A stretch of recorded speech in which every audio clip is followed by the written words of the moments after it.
కర్నూలు జిల్లా ఎమ్మిగనూరు మండల పరిషత్ ఆవరణలో 17వ సోషల్ ఆడిట్ సమావేశం నిర్వహించారు. ఈ కార్యక్రమంలో అమర్నాథ్ రెడ్డి పాల్గొన్నారు.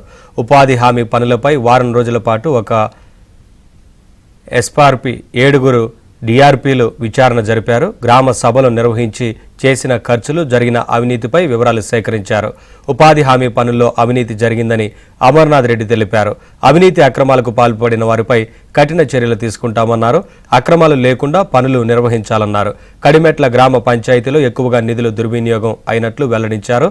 సక్రమంగా పనిచేయని ఫీల్డ్ అసిస్టెంట్లను గుర్తించి శాఖాపరమైన చర్యలు తీసుకుంటామని అమర్నాథ్ రెడ్డి అన్నారు.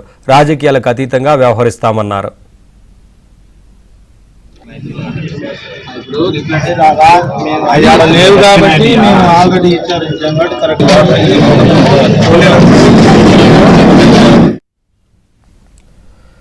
నల్గొండ జిల్లా మిర్యాలగూడ